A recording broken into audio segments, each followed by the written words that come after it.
Anyone knows at least one girl who likes horses concerningly more than any normal human should.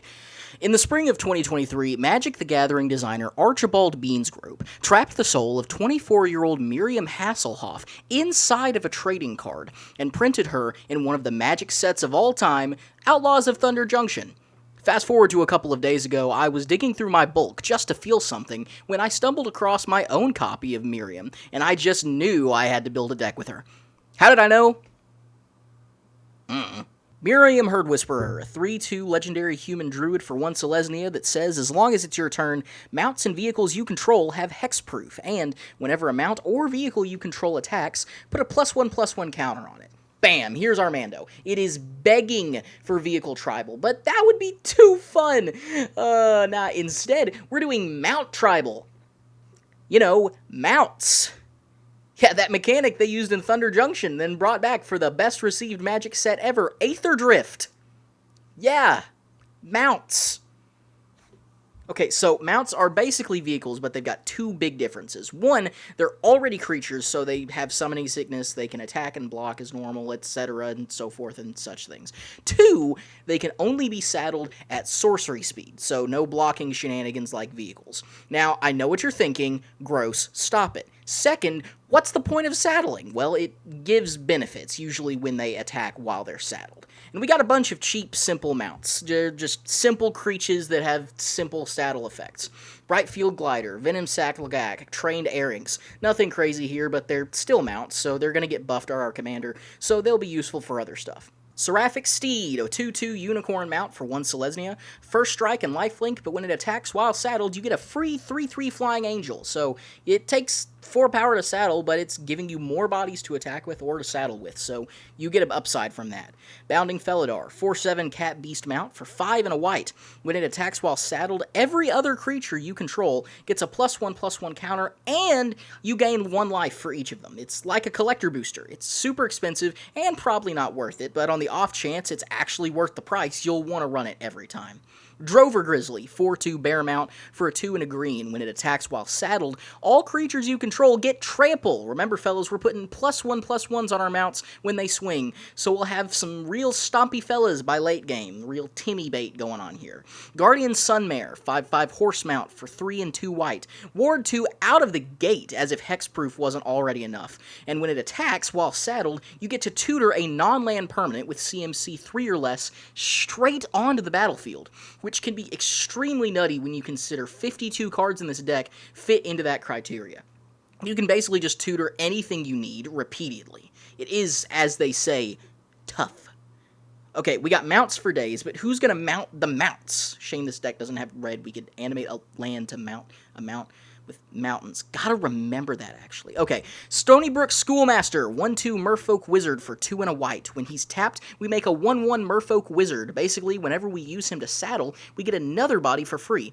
Same story with Emara, Soul of the Accord, 2/2 Elf Cleric for 1 selesnya. When it becomes tapped, we make a 1/1 Soldier with lifelink. In the immortal words of Drowning Pool, let the bodies hit the board. Oddly enough, some of the best saddlers come from yet another of the Magic sets of all time, Duskmourn, aka Magic the 80s.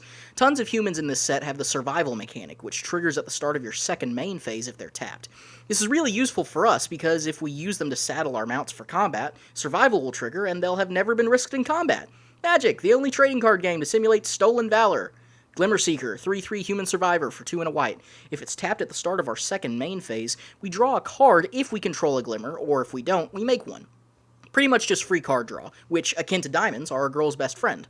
Or in the case of this deck, a horse girl's best friend. Is that why you want a bunch of carrots in your diamond?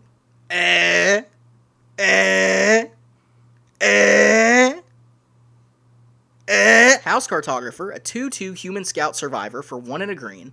If survival triggers, reveal cards until we hit a basic land. Put it into our hand, then shuffle the rest. Keeps our land topped off, gotta love it. Reluctant Role Model, 2/2 human survivor for 1 and a white. If survival triggers, we can put a flying, lifelink, or +1/+1 counter on it.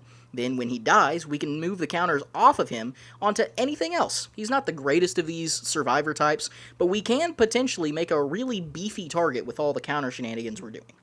Now, for some of the spicier stuff. We got Rip Spawn Hunter. He's a 4/4 legendary human survivor for 2 and 1 selesnya.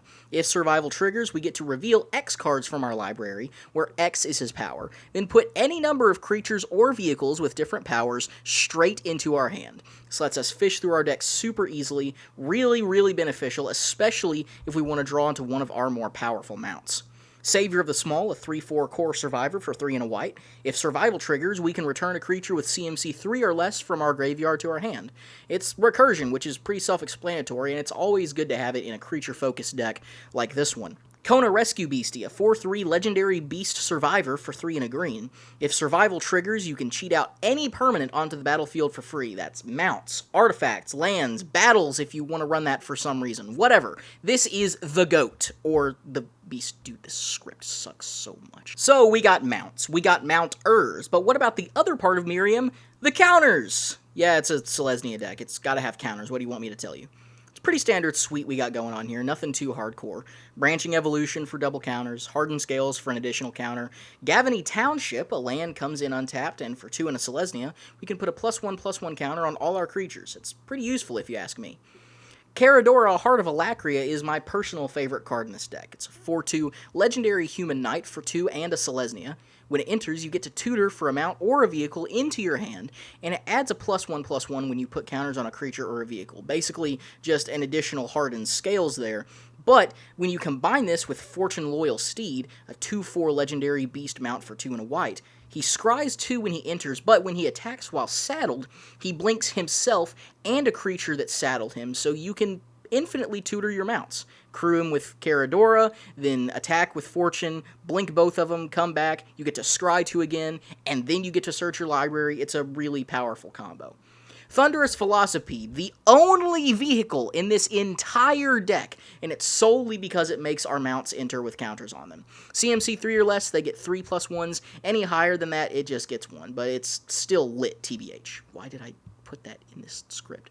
Ornery Tumblewag, a 2/2 Brushwag mount for 2 and a green that puts a +1/+1 on any creature at the beginning of combat, and when he attacks while saddled, he doubles the number of counters on any creature, so that'll come real handy at in-game when we really want to swing out for lethal. Speaking of which, what's the win con? Say it with me now. Combat damage! We get our mounts early, doesn't matter which ones, then we just start saddling them up and swinging them as soon as we can. Even just saddling with our survivors and not swinging, the survivor ability will give us value to keep building our board state. And eventually we'll have enough gamers on our side to overrun whatever we need. I mean that literally, overrun is in this deck.